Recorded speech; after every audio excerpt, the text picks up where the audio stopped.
আমার লক্ষ্যে কিভাবে পৌঁছাতে হবে সেটা আমি না জানি, তাহলে নিশ্চয়ই আমি সেখানে পৌঁছাতে পারবো না।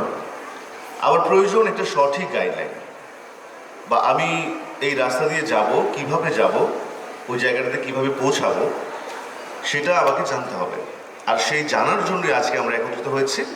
আমাদের মাঝে কিছু স্বনামধন্য মানুষ যারা আমাদের সাথে সবসময় সম্পৃক্ত থাকেন এবং আমাদেরকে আমাদের জীবন পরিবর্তনের জন্য আমাদেরকে সহযোগিতা করে যাচ্ছেন, আর তাদের কথার মাধ্যমে আমরা উজ্জীবিত হয়ে থাকি।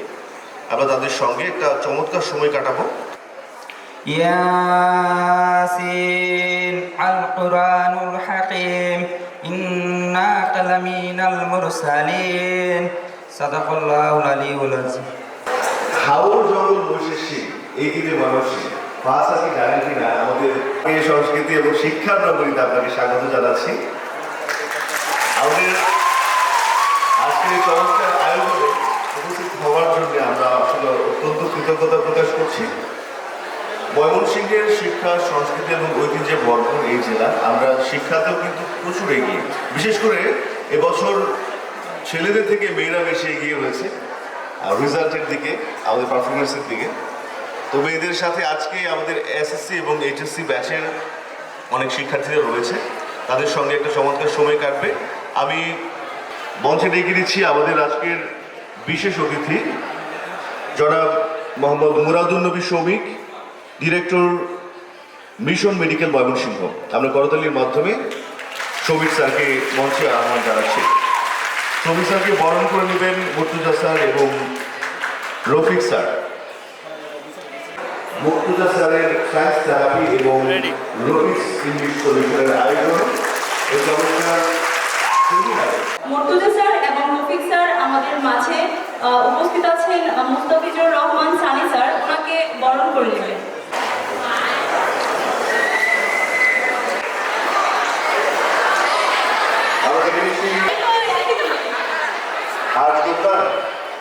আর তোমরা যারা হিট করতে চাও সামনে, সেই সুযোগও আছে, হিট করতে পারবে। সবাইকে অনুরোধ করা যাচ্ছে অংশগ্রহণ করার জন্য। আমরা যে কাজে রাখবো, অভ্যুত্থান ছিল, আমাদের যে সংগ্রাম ছিল, আমাদের শিক্ষার্থীদের পাশে কিন্তু তাকে আমরা পেয়েছি। আমরা কিন্তু 24-এর এই গণ অভ্যুত্থানে, এই ছাত্রদের আন্দোলনে, ছাত্রদের হাতে হাত মিলিয়ে ফাহাদ স্যার রাস্তায় নেমেছিলেন এবং জেল পর্যন্ত কেটেছেন। আপনারা জানেন কি সেটা? আমাদের গণ অভ্যুত্থানের আরেকজন মহানায়ক ফাহাদ টিউটোরিয়ালের ফাহাদ স্যারকে আমরা মঞ্চে ডেকে নিচ্ছি।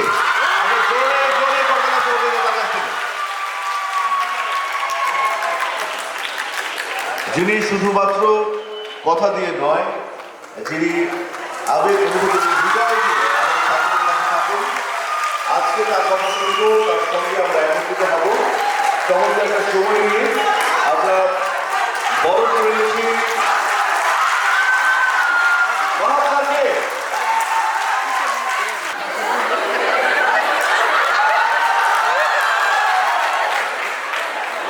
মুর্তুজা স্যারের সায়েন্স থেরাপির তিনি প্রতিষ্ঠা করেছেন এবং এইটার সিইও এবং সাবেক সিনিয়র গণিত শিক্ষক, পেসমেকার একাডেমিক এবং অ্যাডমিশন এবং কোচিং সেন্টার এবং সিনিয়র পদার্থবিজ্ঞান শিক্ষক, আইকুন অ্যাডমিশন কোচিং সেন্টার এবং সাথে সাথে এইচএসসি কোঅর্ডিনেটর ফাহাদ টিউটোরিয়াল।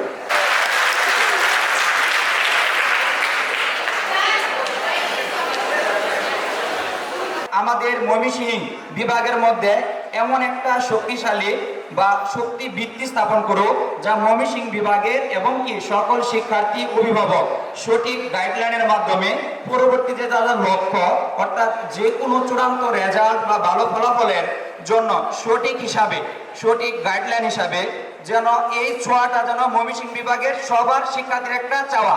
প্রিয় শিক্ষার্থী, তোমাদের কি এমন কি আগ্রহ আছে যে ফাহাদ টিউটোরিয়াল আমাদের ময়মনসিংহ বিভাগে আসুক? তোমরা বলো, জোরে বলো। আমরা চাই ফাহাদ টিউটোরিয়ালের এমন একটা শক্তিশালী ভিত্তি শুধু অনলাইন না, আমাদের ময়মনসিংহ বিভাগে অফলাইনে থাকো। আমরা সার্বক্ষণিক যেন এই সেবাটা আমরা পেতে পারি, এই বলে, এই আকুতি বলে, এমনকি যারা এসএসসি 25 বেস প্রিয় শিক্ষার্থী তোমরা জানো, আমরা মুর্তুজা স্যারের সায়েন্স থেরাপি এবং রফিক ইংলিশ সলিউশন আমরা দুজনেই কিন্তু প্রাইভেট বেস পড়াই নাহা রোডে। মোর্তজা স্যারের সায়েন্স থেরাপি এবং রফিক্স ইংলিশ সলিউশন কর্তৃক আয়োজিত ক্যারিয়ার গাইডলাইন এবং সেমিনারে প্রধান অতিথি এবং বিশেষ অতিথিদের আমি জানাচ্ছি আন্তরিক শুভেচ্ছা। প্রিয় শিক্ষার্থীরা, তোমরা সবাই জানো এখানে আসার তোমাদের উদ্দেশ্য কী। আমি তোমাদেরকে বরাবর একটা কথাই বলি যে ভালো শিক্ষক এবং ভালো চিকিৎসক এই দুইটা নির্বাচনে যদি তুমি ভুল করো তাহলে তোমার ক্ষতি অনিবার্য। এই জন্য তোমাকে আগে নির্দিষ্ট করতে হবে তুমি কোথায় কী করবে না করবে। টেস্ট পরবর্তী সময় যে 3টা মাস, এই সময় তোমার সময়টা কিভাবে কাটবে তুমি ডিসাইড করবে। তোমাদের জীবনের তো সবার একটা লক্ষ্য থাকে, তাই না? যেহেতু তোমরা সবাই স্টুডেন্ট, তো এখন যদি আমি তোমাদেরকে জিজ্ঞাসা করি তোমাদের জীবনের লক্ষ্য কি, কেউ বলতে পারবা? পারবা না? আচ্ছা শোনো, এরকম একটা প্রশ্ন করা হয়েছিল হার্ভার্ড বিজনেস স্কুল, নাম শুনছো তোমরা? হার্ভার্ড বিজনেস স্কুলের একটা গবেষণা করা হয়েছিল। সমান মেধাবী কিছু স্টুডেন্টকে তারা 3টা গ্রুপে ভাগ করেছিল। প্রথম গ্রুপকে বলা হয়েছিল যে তোমরা তোমাদের জীবনের লক্ষ্য কে নির্ধারণ করেছো। যেমন তোমাদের এখানে অধিকাংশ স্টুডেন্টই কি বলেছো যে তোমাদের জীবনের একটা লক্ষ্য অবশ্যই আছে। সেটা যদি আমরা একাডেমিক ক্যারিয়ারে চিন্তা করি, কেউ বলবে মেডিকেল, কেউ বলবে বুয়েট, কেউ বলবে প্রাচ্যের অক্সফোর্ড, ঢাকা ইউনিভার্সিটি, নাকি? সবারই তো জীবনের একটা লক্ষ্য আছে। তো এখন মনে করো যে যারা অক্সফোর্ডে পড়ে বা হার্ভার্ডে পড়ে তাদেরও তো জীবনের লক্ষ্য আছে, নাকি? তো ওই লেভেলে যারা যেসব স্টুডেন্টরা পড়ে তারা তো কেউ লক্ষ্যহীন না। তোমরা একটা এম ইন লাইফে একটা প্যারাগ্রাফ পড়তে না, a man without an aim is like a ship without radar, পড়ছো? তো সবার জীবনের লক্ষ্য আছে। তো ওখানে 100 জন মতো স্টুডেন্ট উপস্থিত ছিল, তারা সকলেই বলেছে কি জানো, তাদের জীবনের লক্ষ্য নির্ধারিত। তারপরে প্রশ্ন করা হলো দ্বিতীয় ক্যাটাগরিতে যে তোমরা কি তোমাদের স্বপ্নটা কোথাও লিখে রেখেছো, তোমরা কি তোমাদের লক্ষ্যটা খাতায় লিখে রেখেছো? এই প্রশ্নটা যখন করা হলো, বা আমি যদি তোমাদেরকে এখন প্রশ্ন করি তোমরা যারা মেডিকেলে পড়তে চাও কিংবা বুয়েটে পড়তে চাও কিংবা যে কোনো ভালো একটা প্রতিষ্ঠানে পড়তে চাও, তোমরা কি তোমাদের লক্ষ্য খাতায় লিখে রেখেছো? কারা কারা লিখে রেখেছো একটু হাত তোলো তো। গুড, দেখো সংখ্যা কিন্তু কিছুটা কমে গেছে। তো ওই গবেষণার ফলাফলে ছিল 100 জনের মধ্যে প্রায় 16 জন শিক্ষার্থী তাদের লক্ষ্যটা খাতায় লিখে রেখেছে। তারপরে তোমাদেরকে আমি আবার প্রশ্ন করলাম, ধরো আমি ধরে নিলাম যে তোমরা মেডিকেলে পড়তে ইচ্ছুক। তো এখন যদি আমি জিজ্ঞাসা করি তোমাদেরকে যে তোমরা যে মেডিকেলে পড়বা এর জন্য তোমাদের কি কি করণীয় আর কি কি বর্জনীয়, মানে কি কি করা যাবে এবং কি কি করা যাবে না, এই ব্যাপারে কি তোমাদের কোনো পরিকল্পনা করা আছে লিখিত? হাত তোলো। দেখো সংখ্যা কিন্তু মোটামুটি আরো কমে গেছে। তো ওই গবেষণায় দেখা গেল যে 16 জন স্টুডেন্ট তাদের লক্ষ্যটি খাতায় লিখে রেখেছিল, তার মধ্যে 3 জন বিস্তারিতভাবে লিখে রেখেছিল। এই অবস্থায় গবেষণাটি বন্ধ করে দেওয়া হয় 10 বছর পর। আজ থেকে কত বছর পর? 10 বছর পর। তাহলে তোমাদের 10 বছর পর কত সাল? 2034 সালের 8ই নভেম্বর যদি আমরা গবেষণার ফলাফল প্রকাশ করি, তো হার্ভার্ডের ওই গবেষণায় কি দেখা গেছিল জানো? ভাই আমরা একটু কথাটা শুনি, খুব গুরুত্বপূর্ণ একটা মেসেজ এটা তোমাদের জন্য। তো এই যে 16 জন তাদের ফলাফল খাতায় লিখে রেখেছিল, তাদের জীবনে সফলতার হার তাদের থেকে 100% বেশি, অর্থাৎ দ্বিগুণ, যারা তাদের লক্ষ্য খাতায় লিখে রাখেনি। আরেকটা মজার জিনিস কি জানো? ওই যে 3% যারা লিখে রেখেছিল যে কিভাবে তারা তাদের লক্ষ্য পূরণের দিকে এগিয়ে যেতে পারে, তাদের সফলতার হার যারা খাতায় লিখে রাখেনি তাদের থেকে কত গুণ বেশি হতে পারে? গেস করো তো। তাদের থেকে প্রায় 10 গুণ বেশি ছিল। অর্থাৎ সফলতার একটা মূল মন্ত্র হচ্ছে তোমাকে ফার্স্ট অফ অল স্বপ্ন দেখতে হবে। তারপর স্বপ্ন কি শুধু দেখলেই হবে? স্বপ্ন শুধু দেখলে হবে না, সেটাকে খাতায় লিখে রাখতে হবে, বারবার দেখতে হবে। এবং স্বপ্ন পূরণের জন্য আজকে তোমরা একটা ডায়েরি বানাবা, ডায়েরিতে লিখে রাখবা আজ থেকে 10 বছর পরে তুমি নিজেকে কোথায় দেখতে চাও। এই জায়গায় যাওয়ার জন্য তোমার কি কি করণীয় আর কি কি বর্জনীয়, এটাকে আমরা সবাই করতে পারবো? এটা কি করা যাবে? আচ্ছা আপনি সময় দাও, তোমার সাথে বেশি কথা বলবো না, কোনো মোটিভেশন দিব না, মোটিভেশন পছন্দ করো না, এই মোটিভেশনের কোনো অভাব নেই, তাই না? মোটিভেশন আসলে কোনো কাজও করে না। তো তোমাদেরকে আমি সংক্ষেপে একটা কথা বলি, মানুষ হচ্ছে তার চিন্তা সমান বড়। আমরা যদি বড় চিন্তা করতে পারি তাহলে একদিন আমরা অবশ্যই বড় জায়গায়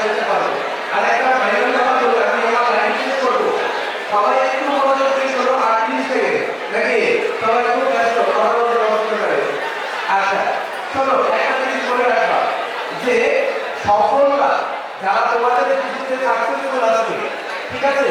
তারা কখনো ভিন্ন কিছু করে না, তারা একই কাজ কিভাবে করে ভিন্নভাবে করে।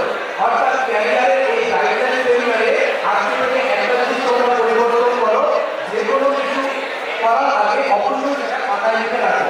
কারণ আমরা যখন কোনো কিছুকে পরিকল্পনা করার পরে খাতায় লিখে রাখি, তখন আমাদের ব্রেনের একটা সিস্টেম অ্যাক্টিভ হয়ে যায়। আল্লাহ হাফেজ। আমি একটা বাক্য বলবো, বাংলা বাক্য, এর ব্যাখ্যাটা কিছুটা হলেও যদি আমাকে এসে কেউ দিতে পারেন, তাকে ছোট হলেও আমি একটা উপহার দিব। বাক্যটা হচ্ছে, এবং বিবিধ প্রকার ভয়াবহ ব্যাপারে বশীভূত হইয়া যখন সূর্যদেব পূর্ব গগনে উদীয়মান হয়ে আপন কিরণমালা প্রেরণ করিল, তখন আমি সেই স্থান পরিত্যাগপূর্বক অন্যত্র গমন করিলাম। উনি লিখেছেন রচনার শিল্পগুণ, কিভাবে রচনা লিখলে পাঠক সুন্দর করে বুঝতে পারবেন, এটা বোঝানোর জন্য এই বাক্যটা দিয়েছেন। মানে এই বাক্যটা বুঝতে হলে তাকে কতটুকু এফিসিয়েন্সি তার ভিতরে থাকতে হবে। আমি একটু সময় নিব, আমি নিশ্চিত আমার এই কথা থেকে যতটুকু সময় আমি নিব, এই কথার থেকে যদি আপনি কিছু না কিছু উপকার না পান, তাহলে আমি এখান থেকে মানে ভারাক্রান্ত মন নিয়ে চলে যাব। প্লিজ একটু সময় দিতে হবে। বাক্যটা আবার বলে আমি আমার মূল কথায় চলে যাব। বাক্যটা আবার বলছি, এবং বিবিধ প্রকার ভয়াবহ ব্যাপারে বশীভূত হয়ে যখন সূর্যদেব পূর্ব গগনে উদীয়মান হয়ে আপন প্রেরণমালা প্রেরণ করিল, তখন আমি সেই স্থান পরিত্যাগপূর্বক অন্যত্র গমন করিলাম। আমার এই বাক্যটা যদি কেউ বুঝে থাকেন, আমাকে যাওয়ার সময় একটু বলে যাবেন, আমি এতটুকু বুঝছি। আমি ছোট হলেও একটা গিফট আপনাকে করে যাব। আচ্ছা, এখন আমার মূল বক্তব্যে চলে আসি। সেটা হচ্ছে, আপনি এখানে এসেছেন নিশ্চয়ই একটা উদ্দেশ্য আপনার কিন্তু আছে, যে এখানে যারা যারা আছেন এরা আপনাকে কিছু কথা বলবেন, এই কথাগুলোর উপরে আমল করে আপনি নির্দিষ্ট গন্তব্যে যাওয়ার জন্য কিছুটা হলেও উপকার হবে, এই চিন্তা করে আমি মূলত এখানে রফিক স্যার এবং মুর্তজা স্যারের সমন্বয়ে যে প্রোগ্রামটা ওনারা অ্যারেঞ্জ করেছেন, এটার ইংলিশ পার্টটা নিয়ে আমি একটু কথা বলবো। মনে রাখবেন, আপনি এই সামনের যে যতটুকু সময় আছে, এই সময়টা কিভাবে ব্যবহার করলে উপযুক্ত একটা জায়গায় যেতে পারবেন, এই সময়টা ব্যবহার করার উপরে ডিপেন্ড করে যে আপনি ওই জায়গাটায় কত সহজ করে যেতে পারবেন। আচ্ছা, আমি যদি আপনাকে একটা প্রশ্ন করি, প্রশ্নটা হচ্ছে, কোন একটা স্টুডেন্ট সে বলল আমি অনার্স এবং মাস্টার্স কমপ্লিট করেছি। আবার বলছি, কোন একটা স্টুডেন্ট বললেন যে আমি অনার্স এবং মাস্টার্স কমপ্লিট করেছি, এবং তারপরে তাকে কি এটা কেউ প্রশ্ন করবে যে আপনি এসএসসি অথবা ইন্টারমিডিয়েট পাস করছেন কিনা? আমি কথাটা আবার বলবো। আচ্ছা, তাহলে নিতান্ত একটা বোকামি যে অনার্স মাস্টার্স কমপ্লিট করে ফেলছে, তাকে প্রশ্ন করতেছেন ভাই আপনি এসএসসি পাস করছেন কিনা? এটা নিশ্চয়ই কেউ করবে না। আমি আপনাকে একটা মানে খুব একটা বেসিক একটা জিনিস বোঝানোর চেষ্টা করছি। সেটা হচ্ছে, আপনারা যারা এসএসসি পরীক্ষা দিলেন 2025-এ এসএসসি পরীক্ষা দিলেন, তারা এমনভাবে প্রিপারেশনটা নিলেন যে প্রিপারেশনটা আপনার সামনে যারা হলি ক্লাস অথবা ভিডিওনেসে ট্রাই করবেন, হলি ক্লাসে পড়বেন অথবা ভিডিওনেসে পড়বেন, এই চিন্তা ভাবনা যদি আপনার মাথায় থাকে, সেক্ষেত্রে আপনার এই প্রিপারেশনটা নিতে আরো একটু সহজ হবে। বুঝছেন কিনা বিষয়টা? আপনি প্রিপারেশনটা নিচ্ছেন, সামনে আমি হলি ক্লাসে অথবা নটরডেমে চান্স পাবো, এইরকম একটা মেন্টালিটি আপনার মাথায় নিয়ে আপনি এখন পড়াশোনা করছেন। তখন আপনার পড়াশোনার লেভেলটা কি হবে? হ্যাঁ, আপনার চাহনিটাই অন্যরকম হবে। চাহনি মানে কি? চাহনি মানে হলো, আমি একটা গল্প বলি। গল্পটা হলো, একজন মুচি, খেয়াল করেন গল্পটা ভালো লাগবে। একজন মুচি অনেক দিন পর বিদেশ থেকে বাড়িতে এসে বাংলাদেশে ফেরত আসছে। আসার পরে দেখতেছে তার ওয়াইফ বাসায় নাই। তার ওয়াইফ কোথায় গেছে? তার মায়ের বাড়ি, তার বাবার বাড়ি গেছে। তো বাবার বাড়ি এই মুচি মানে তার শ্বশুর বাড়ি চলে গেছে অনেক দিন পর। তো এখন ওই বউ উকি ঝুঁকি মারতেছে পাশের থেকে, এখন অনেকে সামনে আছে, উকি ঝুঁকি মারতেছে। ওই মুচি বলতেছে তোমার চেহারা দেখে কিন্তু আমি কিছুই বুঝবো না, তোমার পাটা একটু বাড়াই দাও। এটার কারণ কি জানেন? ওই মুচি কখনো চেহারার দিকে তাকায় না, মুচি সবসময় কিসের দিকে তাকায়? স্যান্ডেলের দিকে তাকায়। তো আপনার চাহনিটা, আপনি এখন এই যে যে এখানে আসছেন, আপনার মানসিকতার ভিতরে যদি থাকে এখান থেকে কিছুটা হলেও শিখবো, তাহলে আপনি শিখতে পারবেন।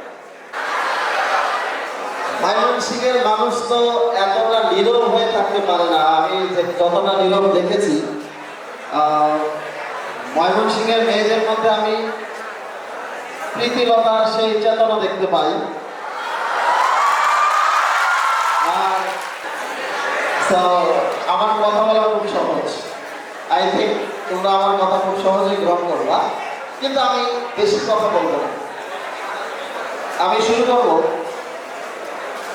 নতুন বাংলাদেশকে যারা নতুন রূপে দিয়েছে সে সমস্ত মহান শহীদ, 5ই আগস্টের আগ পর্যন্ত 5ই আগস্টে যারা আমাদেরকে নতুন স্বপ্ন দেখিয়েছে সে সমস্ত শহীদ এবং শহীদদের কারিগরের প্রতি শ্রদ্ধা রেখে আমি আমার একেবারে সংক্ষিপ্ত কথা শুরু করছি। যদি কেউ মেট্রিক পরীক্ষা দাও, তার জীবনে আর 4টা ইলেকট্রন বাকি আছে। কয়টা? 4টা ইলেকট্রন। একটা ইলেকট্রন হচ্ছে সে এসএসসি পাস করবে, তখন তার ইলেকট্রন সংখ্যা হবে প্রথম পঞ্চম। যখন সে একাদশ পাস করবে তার ইলেকট্রন সংখ্যা হবে ষষ্ঠ। ষষ্ঠকে আমরা বলি চালকোজেন। চালকোজেন মানে আধুনিক উৎপাদনকারী, সম্ভাবনাময়। তার মানে আমরা দেখতেছি তোমাদের প্রত্যেকের মাঝে সম্ভাবনা আছে। Yes or not? প্রত্যেকটা ইলেকট্রনই গুরুত্বপূর্ণ। তার মধ্যে আমরা লাস্ট ইলেকট্রনটা হচ্ছে অষ্টক। আজকে আমি সেই অষ্টক ইলেকট্রন নিয়ে তোমাদের সাথে কথা বলতে চাই। তোমাদের যাদের টার্গেট ভার্সিটি, মেডিকেল ইঞ্জিনিয়ারিং, সেই বিষয়ে আমি আসলে দু একটি কথা বলতে চাই। ইন্টারমিডিয়েট পাস করার পর যখন অ্যাডমিশন টেস্টে ডক্টর আতিউর রহমান প্লেস করলেন, ঢাকা বিশ্ববিদ্যালয় ভর্তি পরীক্ষায় প্লেস করলেন, তখন আপনাদের মতো সে ডাক্তার হতে চায় নাই, ইঞ্জিনিয়ার হতে চায় নাই। সে জীবনে একটা টার্গেট নিয়েছিল, যে টাকার জন্য তার বারবার পড়ালেখা বন্ধ হয়েছিল, যে টাকার জন্য তার জীবন থেমে গিয়েছিল, সেই টাকার সাবজেক্ট নিয়ে পড়ালেখা করবে। বলেন তো সেই সাবজেক্টের নাম কি? ইকোনমিক্স, অর্থনীতি বিষয়ে সে পড়াশোনা করবে। আল্লাহর কি অপরূপ লীলা, পরবর্তীকালে সে ডক্টর আতিউর রহমান বাংলাদেশ ব্যাংকের গভর্নর হলেন। একদিন আমি যখন হাতে টাকা দেখি, তার সাইন করা লেখা ডক্টর আতিউর রহমান বাংলাদেশ ব্যাংকের গভর্নর। খেয়াল করে দেখেছেন, যে মানুষটা টাকার জন্য পড়ালেখা করতে পারে নাই, সেই মানুষটাই টাকার মালিক হয়েছে, তার সাইনে টাকা তৈরি হয়েছে। তাহলে যে কোনো অবস্থা থেকে আমাদের জীবনে একটা টার্গেট থাকতে পারে। 24টা বিশ্ববিদ্যালয়ের সবচেয়ে কম্পিটিটিভ বিশ্ববিদ্যালয় ভর্তি পরীক্ষা, সেই বিশ্ববিদ্যালয় ভর্তি পরীক্ষায় সে সেকেন্ড হয়েছে।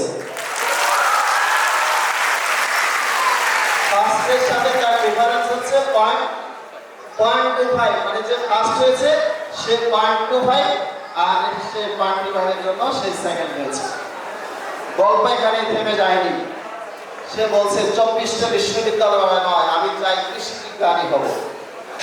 কৃষি বিশ্ববিদ্যালয় ভর্তি পরীক্ষায় যখন বাংলাদেশের সবার রেজাল্ট হবে, আগের দিন আমি স্যারকে ফোন দিলাম, স্যার একটা ছেলের রেজাল্ট আমার জানা খুব দরকার, কি জানা যাবে?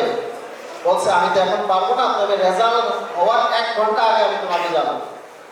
ঠিক রেজাল্ট হওয়ার 1 ঘন্টা আগে স্যার আমাকে বললো, তোমার ছেলে তো কৃষি গুচ্ছ ভর্তি পরীক্ষায় 9টি বিশ্ববিদ্যালয়ের মধ্যে সে সেকেন্ড হয়েছে। তার মানে একবার ফেল না করলে আমার বিশ্বাস সে দ্বিতীয়বার কোথাও পাস হতে পারত না। বিকজ কামব্যাক একটা মারাত্মক জিনিস। আমি আমার লাইফে দেখেছি, যখন আমি মেডিকেলে চান্স পাই নাই, ঠিক সেই মুহূর্তেই আমি চিন্তা করেছি যে আমার দ্বারা কিছু হবে না। কিন্তু বড় ভাই যখন আমাকে অনুপ্রাণিত করেছে, আমি ভর্তি পরীক্ষা দিয়েছি। তখন প্রথম স্বাস্থ্যের ভর্তি পরীক্ষা হয়, স্বাস্থ্যের ভর্তি পরীক্ষা আমি সেকেন্ড হয়েছিলাম। মানে এইভাবে আমাকে আমরা উঠে এসেছি। তো আমি 15 সালে একটা অ্যাপ্লিকেশন করে রেখেছিলাম। 2022 সালে এসে আমার একটা চিঠি আসছে যে আমার চাকরি হয়েছে। তখন আমার বয়স 33 বছর। কয় বছর? চাকরির বয়স কত? 30।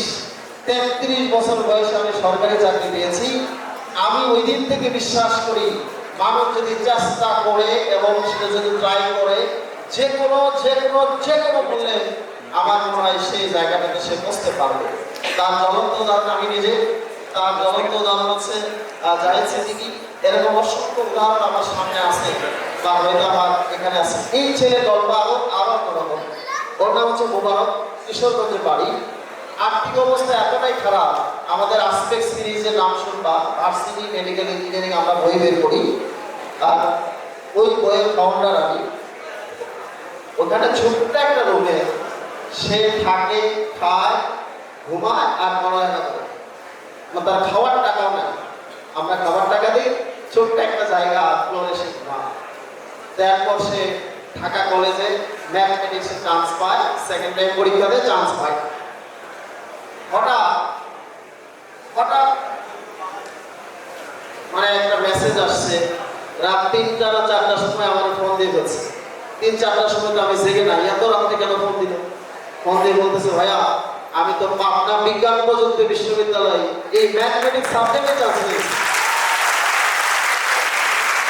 আমি বলছিলাম যে দেখো, তুমি যেহেতু চান্স পেয়ে গেছো, এবার দেখাইতে হবে যে পাবনা বিজ্ঞান প্রযুক্তির মধ্যে তুমি সবচেয়ে কষ্টে চান্স পেয়েছো, তুমি সবচেয়ে সেরা হয়ে আসবা। এবং ওইখানে 3 মাস পরে সে ক্লাস শুরু করে 3 মাস পরে পরীক্ষা দিয়ে সে তার সেমিস্টারে ফার্স্ট ক্লাস ফোর্থ হয়েছে। আমার বিশ্বাস এই সেমিস্টার সে পরীক্ষা দিয়ে আসছে, সেই সেমিস্টারে আসলে সে হচ্ছে ফার্স্ট ক্লাস পাস হবে। আমরা তার জন্য দোয়া করবো। এবং তুমি কি একবারে কিছু বলতে চাও? আসলে বেসিক্যালি বলতে গেলে অ্যাডমিশন জার্নি বলো আর মানে পড়াশোনার ক্ষেত্রে পরিশ্রমটাই বেশ। যে পরিশ্রম করবে সেই অগ্রগতি, মানে ডাজন্ট ম্যাটার তুমি কত মেধাবী, মানে দরকার নাই তুমি সবচেয়ে কম মেধাবী, কিন্তু তোমার ডেডিকেশনটা থাকতে হবে যে আমি পরিশ্রম করব। আমি এমন লেভেলের পরিশ্রম করব যে পরিশ্রমটা আর 10 জন করতে পারবে। আমি ওইটাতে বিশ্বাসী ছিলাম। আমি ফার্স্ট টাইমে প্রচুর পরিশ্রম করেছি, সেকেন্ড টাইমে প্রচুর পরিশ্রম করেছি, কিন্তু আমার একটা বিশ্বাস ছিল যে আমার চাকরিটা যদি ভালো থাকে তাহলে আমি পাবো। প্রত্যেকটা কাজ করার পরে আমি আমার পড়া গুছাইছি, মানে রাত শেষে পড়া গুছাই তারপরে ঘুমাইছি, এমন দিতে হয়েছে। তারপর আমি 3 মাস পরে যখন ভার্সিটিতে যাই, সেইখানেও ওরা সবাই তো চান্স দিতে হয়েছে, তার মানে সবাই না দেখেন। তো ওইখানে ওরা হচ্ছে আমার থেকে 50% সিলেবাস কভার করে। তো আমি ওইটা উপভোগ করার জন্য আমি আবার পড়া শুরু করি সেই অ্যাডমিশনের মতো। ওরা ঘুরতেছে আমি যাই না, রাতে দিচ্ছে আমি যাই না, বাট আমি পড়া শুরু করছি। আলহামদুলিল্লাহ ভালো একটা রেজাল্ট আসছে। এখন যে সেমিস্টার দিয়ে আসছি এটাও আলহামদুলিল্লাহ ভালো রেজাল্ট আসছে। সবাই আমাদের জন্য দোয়া করবা আর তোমাদের জন্য সবসময় দোয়া করবা। এই টাকাটা ধরো টয়লেটে পড়ে গেছে, এখন চিন্তা করবা, আচ্ছা এই টাকাটা টয়লেট থেকে তুলে ধুয়ে মুছে নোংরা মুছে যাওয়ার পর, ঠিক আছে, এই টাকাটা যদি আমরা রোদে শুকাই, টাকা দাম কত হবে? কত টাকা? তাহলে একবার ভেবে দেখো, এই টাকাটা তৈরি করলো মানুষ। দুমড়ে মুছড়ে যাওয়ার পরও এই টাকার দাম 1 পয়সাও কমে নাই।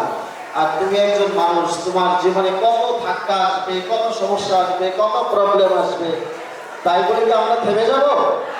হ্যাঁ, থেমে যাব? তাহলে আজকে থেকে আমরা মনে রাখবো যে আমাদের জীবনে কোনো কিছু থেমে যাবার না, আমরা এগিয়ে যাব। রাইট?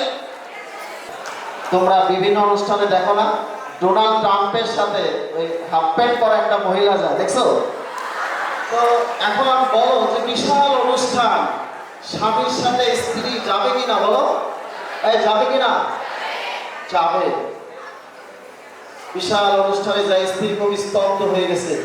সারা জীবন যাকে অপদার্থ বললাম, আজ সে আমাকে এত বড় সম্মান দিল, বাড়িতে এসে বলছে যে স্বামী সরি, আজ থেকে তুমি একটা পদার্থ।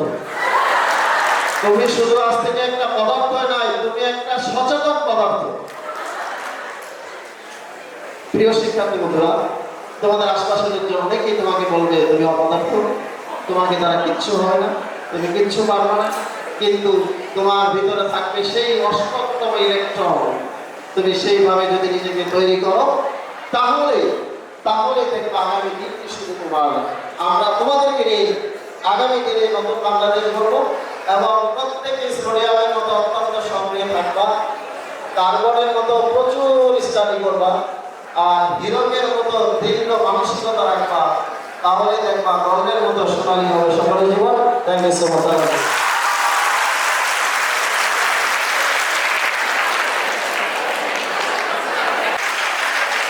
আমরা যার জন্য এতক্ষণ যাবত অপেক্ষা করছি, যার কথা শোনার জন্য, কাজী নজরুল ইসলামের মানুষ কবিতাটি।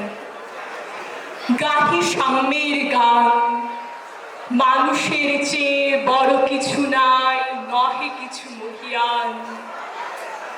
নাই দেশ কাল পাত্রের ভেদ, অভেদ ধর্ম জাতি। সব দেশে সবকালে ঘরে ঘরে তিনি মানুষের জ্ঞাতি। পূজারি দুয়ার খোলো, ক্ষুধার ঠাকুর দ্বারে দুয়ারে পূজার সময় হলো। স্বপন দেখিয়া আকুল পূজারি খুলিল ভজনালয়। দেবতার বরে আজ রাজা টাজা হয়ে যাবে নিশ্চয়। জীর্ণ বস্ত্র শীর্ণ গাত্র, ক্ষুধায় কণ্ঠ ক্ষীণ, ডাকিল পান্থ দ্বার খোলো বাবা, খাইনি তো শান্তি। সহসা বন্ধ হল মন্দির, ভুখারি ফিরিয়া চলে। তিনি রাত্রি পথ জুড়ে তার ক্ষুধার মানিক জলে। ধন্যবাদ। ডেকে নিতে চাই আমাদের প্রিয় মানুষ, হাজারো শিক্ষার্থীর মনের মানুষ, ভালোবাসার মানুষ, এবং যার কথায় আমরা শানিত হই, আমরা উজ্জীবিত হই সবসময়, ফাহাদ টিউটোরিয়ালের অন্যতম প্রতিষ্ঠাতা, কর্ণধার এবং আমাদের স্কুলের প্রতিষ্ঠাতা ফাহাদ স্যারকে আমি দেখে নিচ্ছি মাইকে।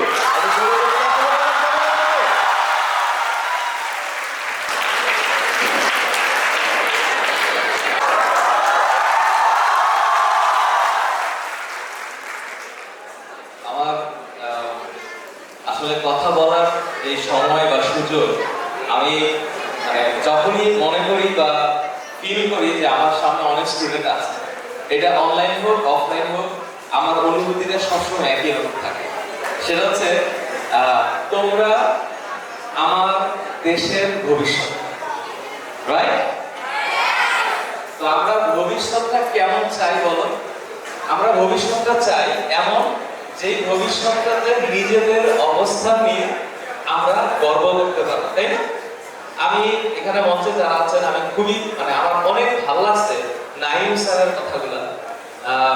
অনেক লম্বা সময় ধরে কথা বলছে, কিন্তু তোমাদের হয়তো নাইম স্যারের কথাগুলো শোনার মতো ধৈর্য হয়নি, কারণ তোমরা তখন ছেলেগুলো আমাকে আসতেছিল, তাই না? উনি যে লাইনগুলো বলতেছিল, ওই লাইনগুলো ধরার জন্য একটা একটা শ্রদ্ধা এবং একটা শান্তি এবং চেতনাদায়ক মন দরকার, তাই না? তোমরা আমাকে একটু বলো তো, সব ক্লাসের সব টিচার এবং স্টুডেন্ট কি একরকম? আচ্ছা, যদি টিচার খুব হাই কোয়ালিফাইড টিচার হয় এবং স্টুডেন্ট যদি নরমাল হয়, তাহলে কি ক্লাস জমে?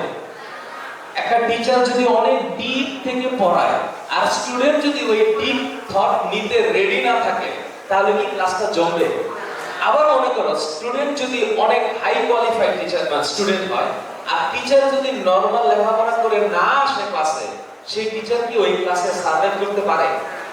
তো আমার মনে হয় টিচার এবং স্টুডেন্টকে সমান তালে আগানোর জন্য মান বজায় রাখাটা দরকার। এই কারণে আমি তোমাদের কাছে রিকোয়েস্ট করবো একটা জিনিস। ফার্স্টে আমি ময়মনসিংহে আসছি মুর্তজা স্যারের এবং রফিক স্যারের আমন্ত্রণে। তোমরা যারা এতদিন আমাকে বা আমাদের টিচারদেরকে মোবাইলে বা ল্যাপটপে দেখছো, তোমরা মনে করো যে আসলে আমরা আসলে কেমন যাবে, তাই না? আমাদের হাত পা আছে কিনা, খালি তো এই পর্যন্ত দেখা যায়, তাই না? আর দুইটা হাত দেখা যায়, অনেকে মনে করো আমার পাওয়া মনে হয় নাই, আছে পা আছে। এখন আমরা দাঁড়ায় দাঁড়ায় ক্লাস করাই এবং তোমরা সেই ক্লাসগুলো দেখে অনুপ্রাণিত হও, তাই না? তা না হলে, অনুপ্রাণিত না হইলে এই কঠিন কঠিন লেখাপড়া করার ইচ্ছা হয় বলো? আমার অফলাইনে কিছু কিছু স্টুডেন্ট আছে, ও আমাকে বলে, স্যার লেখাপড়া যে করছে ওর যদি আমি পাইতাম, হ্যাঁ আমি একটা মারি ফেলতাম। তাই বলে তুই মারি ফেলবি তো কি করবো? স্যার সারাদিন আমি ঘুমাবো। তোমরা আমাকে বলো, একটা মানুষ কি সারাদিন ঘুমাই থাকতে পারে?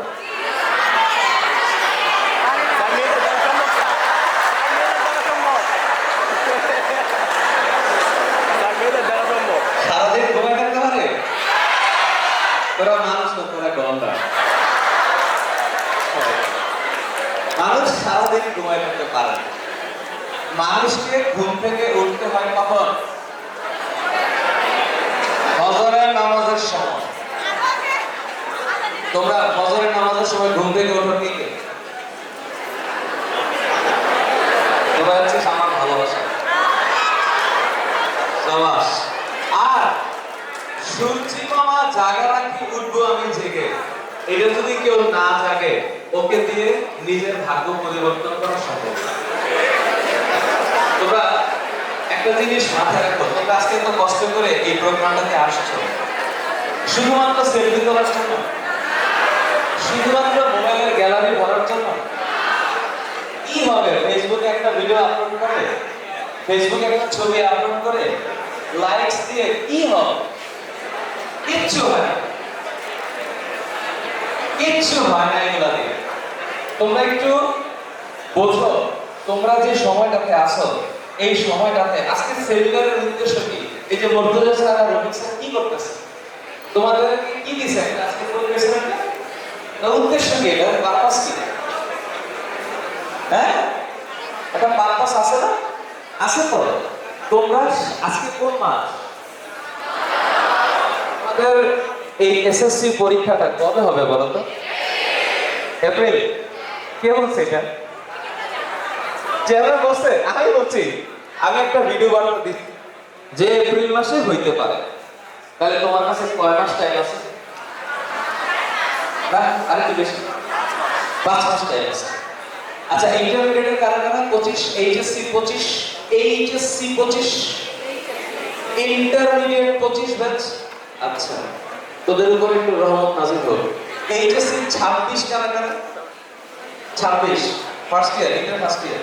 ওকে, আর বাকি যারা হাত তুলিস নাই এরা কি সবাই এসএসসি? এছাড়াও তার নাই? কোনটা তুই কোনটা? এইচএসসি 24। তুই তো হচ্ছে অ্যাডমিশনের জন্য পড়তেছিস। Thank you. তোমরা এখানে যারা আসছেন আজকে, এই যে আমার বন্ধু একটা, ও অ্যাডমিশনের পড়ায় তো হোসাইন, তোমরা এত ভারী কথা নেওয়ার মনে হয় তোমাদের এখনো ব্রেনটা হয় নাই। এই জন্য ওরা যখন কথা বলতেছিল তখন মনে হয় তোমাদের বাউন্স হচ্ছিল উপর থেকে, তাই না? আমি এটা বুঝি ওরে ওদেরকে দেওয়া দরকার হচ্ছে অ্যাডমিশন হইতে 24 ব্যাচের যদি সেমিনার হইতো তাইলে হোসেন কথা বললে তোমরা শুনতাম। মানে এটা বললে মানুষজন হাসে। আমি ক্লাস 6 থেকে একদম এসএসসি পর্যন্ত ফার্স্ট বলছিলাম এবং আমি স্কুলের সবচেয়ে বেশি বৃত্তি পাওয়া ছাত্র।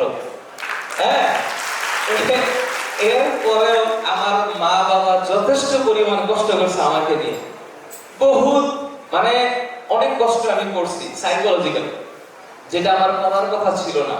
আমি জানি যে এই জিনিসটা ঠিক না, কিন্তু আমার মাকে বুঝাইতে পারিনি, কারণ আমার মা মনে করছে এইটা ঠিক। এখন তোমরা মানে আপনারা বাবা মায়েরা আপনারা কোনটা মনে করেন ভালো, যতটুকু আপনি দেখছেন, রাইট? আপনার দেখার জগৎটা, ধরেন একটা মায়ের বা বাবার বয়স 50, আপনি 50 বছরে যতটুকু দেখছেন জীবনের বাবা মায়ের সাথে মিথ্যা কথা বলবেন। বুকের থেকে হাত চলে গেছে।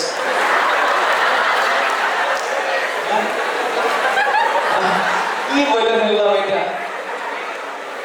তোমরা খালি একটা চরিত্র ঠিক করবো। কয়টা? খালি কি করা যাবে না, বাকি সব চরিত্র ঠিক হয়ে যাবে। তোমাদের পরে লাগবে তো তোমাদের দিন শেষে লেখাপড়া করা লাগবে, তো লেখাপড়া করার জন্য ওনারা তোমাদেরকে অফলাইনে সাপোর্ট দিবে। তোমরা এখান থেকে তো ঢাকা গিয়ে আমার কাছে করতে পারবে না, সম্ভব না। তাহলে তোমরা এফটির কাছে যদি পড়তে চাও, সেক্ষেত্রে এসএসসি 25 ব্যাচের সবচেয়ে গুছানো এবং সাজানো একটা অনলাইন কোর্স আমার আছে। সেই কোর্সটার নাম হচ্ছে এফআরসি, ফাইনাল রিভিশন কোর্স 2025। তোমরা কি একটু নাম শুনছো এটা? কে কে শুনছো? আচ্ছা, এখানে কে কে ভর্তি আছো 2025-এ? এই একজন মাত্র, বাকিরা কি জানা না? আচ্ছা, তোর নাম কি শোনা? মি, thank you so very much. এবার থ্যাংক ইউ তোমাদের কথা। তুই আছিস এইচএসসি 26-এ আছিস? Thank you. এখানে এনিওয়ান যে আমাদের ব্যাচের কখনো নাম শুনছো? Thank you. হ্যাঁ, ওকে। এইবার আসি।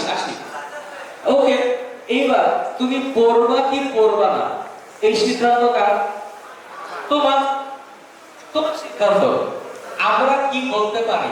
আমরা তোমাদেরকে এখানে আনছি, তোমরা আসছো, আমরা বলতে পারি আমাদের এই আছে, তাই তো? আমি বলতে পারি যে আমরা ফাইনাল রিভিশন কোর্স এফআরসি তে 125টা ক্লাস নিব। কয়টা? পরীক্ষা হবে 125টাই। কয়টা? প্রত্যেকটা ক্লাসের একটা লেকচার শিট আর প্র্যাকটিস শিট তোমাদেরকে আমরা দিব অনলাইনে। এটা আমি বলতে পারি। এখন সিদ্ধান্ত তোমার। সেই আমি কেন তোমাকে দুঃখ দিলে, কেমন করে এত অচেনা হলে তুমি, কিভাবে এত বদলে গেছি এই আমি, ও বুকেরি, তুমি কেন বোঝো না তোমার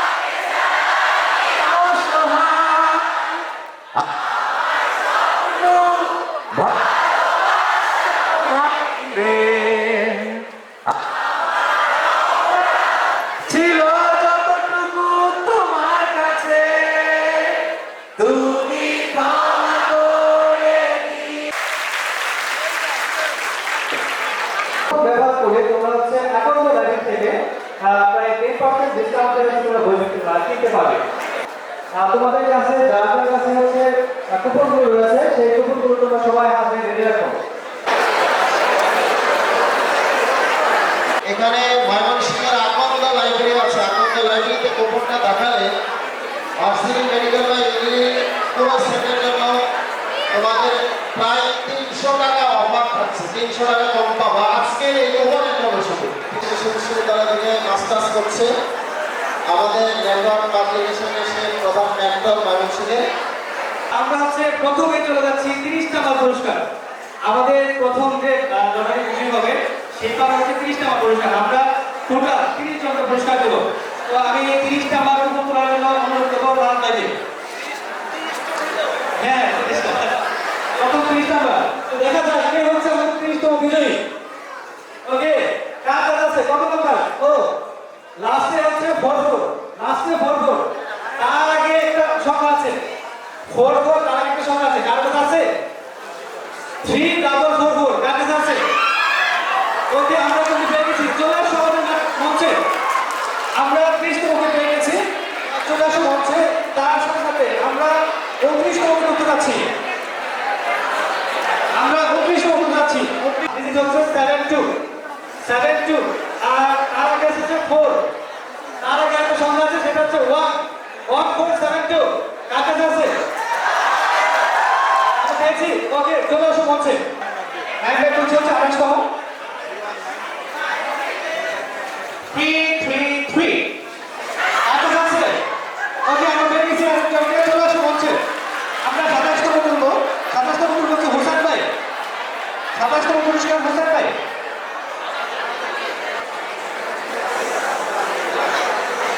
180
মঞ্চে আসার জন্য ঘোষণা করছি